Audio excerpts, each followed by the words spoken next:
Morning folks, Matt here. Welcome back to the channel. We just got here Saturday morning. More chores. We got a whole truckload full of stuff. Brought ourselves a picnic table. Have a place to sit and eat and shade. I think Kenny's already decided he's going to take over the chainsaw and get along here and try to clear up the last of this, cut it all down. Some of the other piles that we had, they're nice and dry. They ought to burn really well this week. So we're going to start repiling some of our piles that have burned, partially burned, and then start our new pile. Everett and I are going to work on the backhoe, get the oil changed in that. Didn't realize that the oil cap had been left off, and so it was all full of water, making milkshake in the oil. Not good. But anyway, just clearing land and getting ready. It looks like I've got a cousin, some of the families in on their place next door. May go and talk to them in a minute. Just got to meet neighbors from around the corner of the lake. But already a beautiful morning. Looking forward to getting started. Having a great day. Y'all come along. Well, okay. So backhoe's an old backhoe. We got it for like $1,500. Wouldn't run. Found the problem. My son Lance and I figured it out. But it's still got more problems than we saw. So there wasn't an oil cap on it. I think there was, but it wasn't the right one, and it blew off, and it's got water in it. So we were going to change the oil. Well, it looks like we don't have a 1-inch socket. It's always something. I have a socket set, and it's got every socket set on it except the one we need. I know exactly where it's at. It's on the impact that we use to take the lug nuts off the skid steer back at home with the tire. Well, with tires at Bill Williams. Anyway, we don't have it here. So I'm going to go on a hope and a prayer here that just adding a gallon of fresh oil to that is going to give us enough that we can get by for the day. Everett, behind the camera right now, has already fired it up, and we added some more steering stuff. Poor Kenny down there has been running the chainsaw, and the chain came off and whacked him in the left cajones. So he's taking a break. I feel for him. I think he was almost in tears a second ago. But you see here, the chain came off and got him pretty good, I guess. So he's wearing his safety shorts though, so he's all good. Anyway, I guess we're gonna give this backhoe a try and see if we can scoop up some brush back into a pile.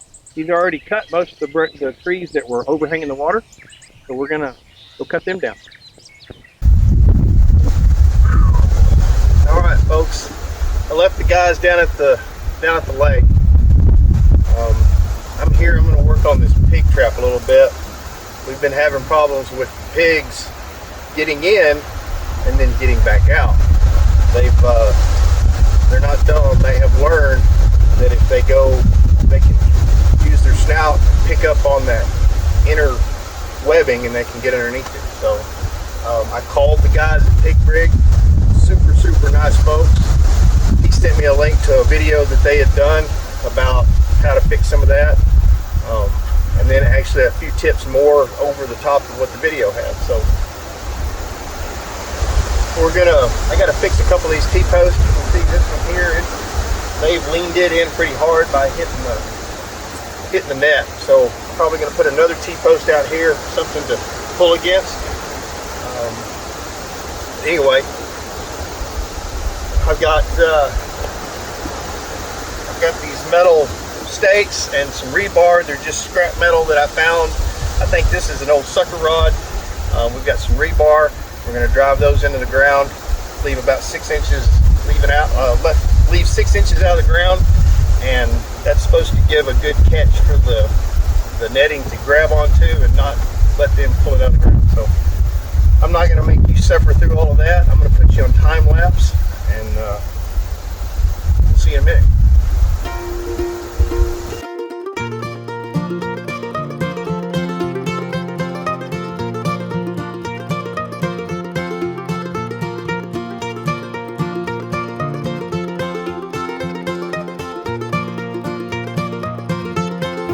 Woo!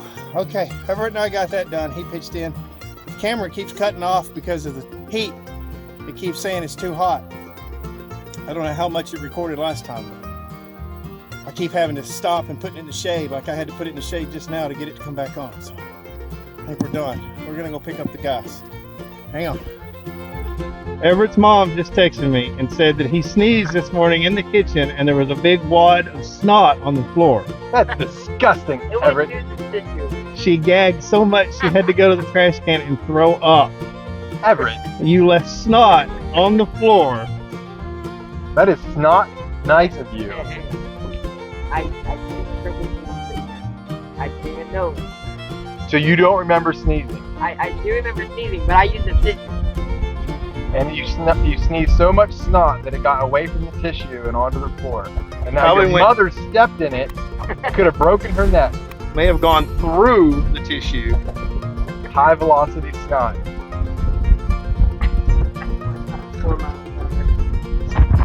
The problem is this is not the first time that this has happened. This is not the first time. This is not the first time this has happened.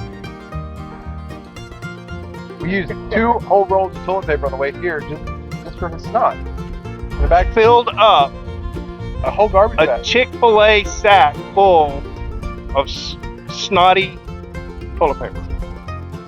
This is some sort of germ warfare happening before the body. That's my boy. Raised him on milk and magnesia. Ain't he the shits?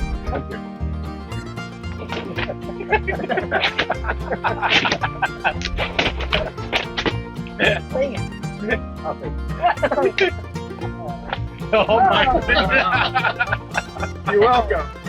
Oh man. Okay, guys, we are done for the day. It's 100 plus. I don't know, but it's so hot the camera keeps shutting off. I hope it's recording right now. But we got all the brush along that we want to cut. I'm sorry. We got all the brush along the water that we want to cut. A lot of it's still laying in the water because the backhoe is down. I need to fix some hydraulics, and we didn't bring the socket to change the oil to get the watery oil out of it. Skid steer still has a flat missing. Bill Williams couldn't get us the tire by today or by yesterday, but we still got a lot done. We fixed. We followed all the stuff that Pig Rig told us to do to help keep pigs in the pig trap. I thought that was going to kill me. I don't know if I could have handled that if Everett hadn't finally come down and helped me. But we got it all done. I'm going to be sore tomorrow, but that's all right. That's all right. You guys are amazing. I appreciate all y'all's help. I really do. I don't know what else to say. I think we're going to head home. We have a view, and it's absolutely beautiful.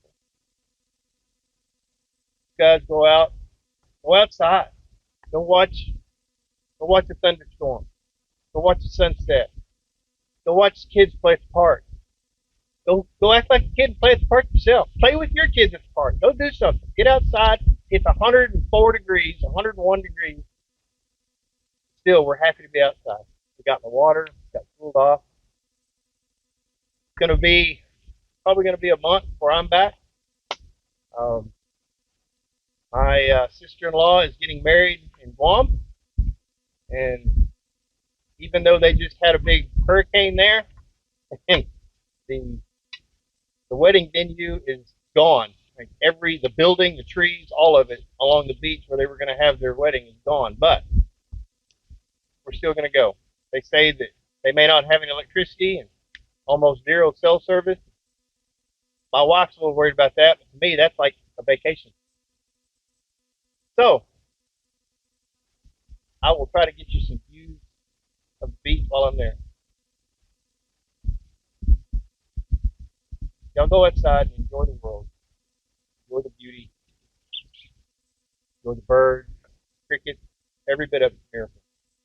We love you guys. I'll have a blessed day. Bye.